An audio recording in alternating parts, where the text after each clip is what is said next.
Hey guys, welcome back. This is part 2 of my series about how I lost 42 pounds as a 56-year-old postmenopausal female. All right, so we're ready to start. We've made the commitment. We've purchased the app. We've done the research. Now we have to go into the fridge. I should insert a meme here about somebody going to a fridge and then doing this thing.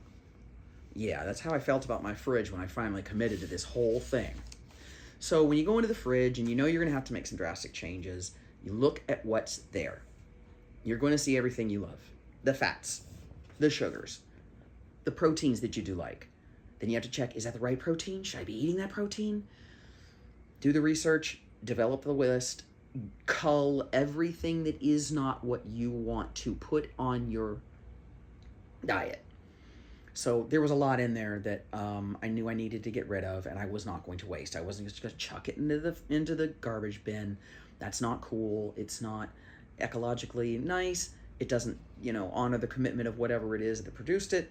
So I gave away as much as I could to my neighbors, and I ate the things that I loved because I knew it was going to probably be the last time I would get to until I reached a point where I was happy with what I was doing and that I'd lost the weight I wanted to and that cheating was permissible. So I gave away a lot of stuff. I ate what I loved, got rid of it that way, went into the mouth hole and then into the belly hole and became part of the more of the weight. So just commit to it. Just commit to it. Enjoy it.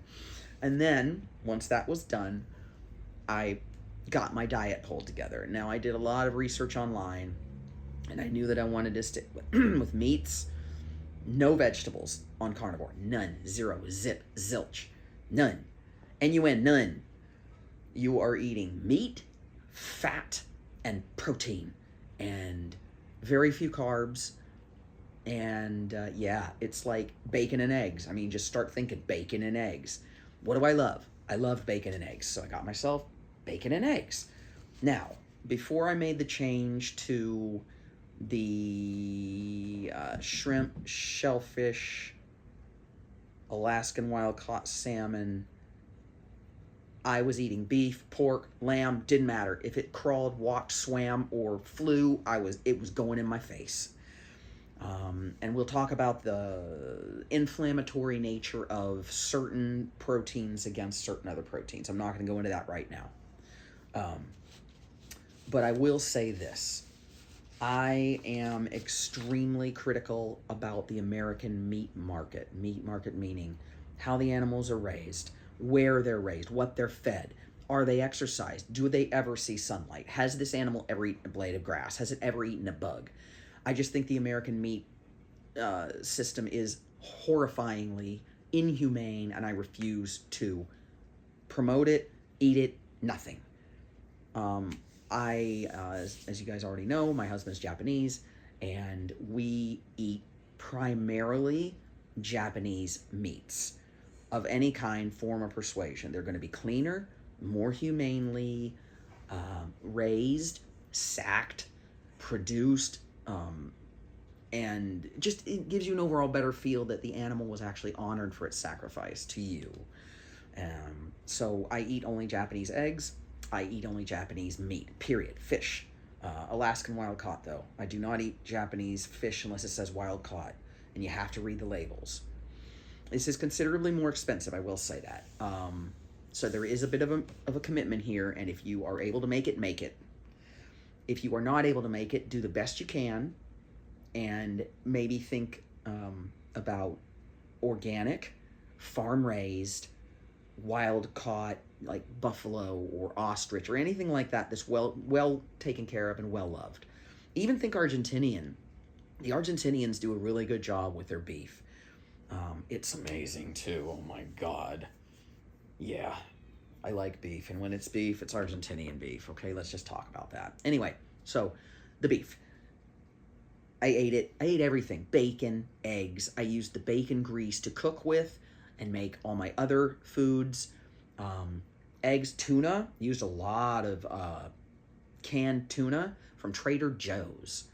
I will do a video along with this, and I'll release it maybe later in the week showing you all the foods that I ate on the carnivore diet. I'll bring you into my into my scary kitchen, and I will show you the foods that I ate, and we'll do that together, and that'll be cool.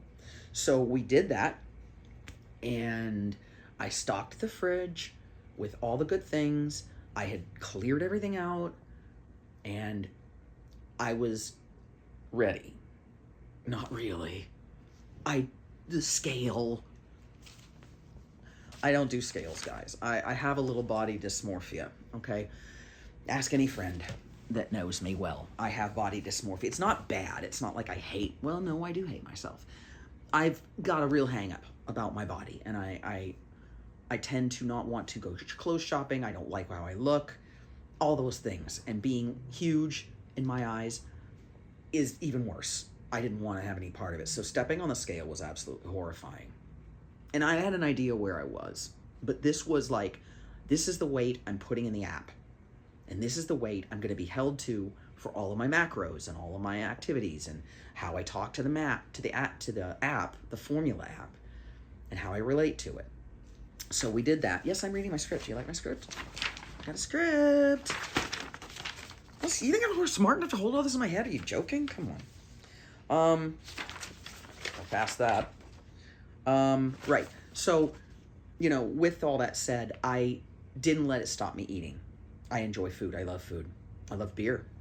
I love entertaining with foodies. Sal and I are renowned for our Sunday barbecues, and bringing friends together and enjoying each other's company. Small penis syndrome. Enjoying each other's company with food and beverage. It didn't stop me. So, I am not, I'm going to say right now, I'm not morbidly obese. I am, at that time, I was at 176 pounds. That's what the scale revealed. And I'm 5'4.5". I've compressed, The older we get, the smaller we get. And I have a lot of spinal issues, so I've shrunk. I'm about 5'4.5", 5'4"-ish. So I've got, I'm big, powerfully built, muscle covered with fat. Shh, don't tell anybody. And I was actually quite pleased because the last time I'd stepped on a scale, against my will, I was 185, which is probably the heaviest I'd been since our marriage back in 2000. Yeah, so that was my starting point. And I felt like it was pretty positive. There's another piece of the script. There's a lot of things that we're going to have to change. We're off script now. I knew I could do it because I had committed, and that's what you have to do. We talked about it in the previous video.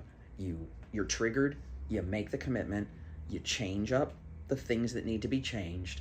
You go to buy all the fresh foods and the meats and the cheeses and the eggs and the butters, and we're gonna go over all that. Don't worry. I'm gonna give you the skinny. Don't worry. You'll get all the information you need. But it's here too, guys. It's right up here. You have to commit. And when you do, it'll all fall together and you'll feel like you've made that big step. So next video, we'll talk about the foods that I ate. Not that I'm currently eating, because remember, I transitioned to keto paleo. This is about the carnivore diet. But I will go into the formula app.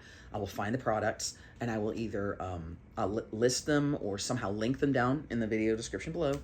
Look at all that, and we'll talk about it. Okay, so tune in next time and get more information. Like, share, subscribe, hit the bell icon so you get the notifications for when I publish next.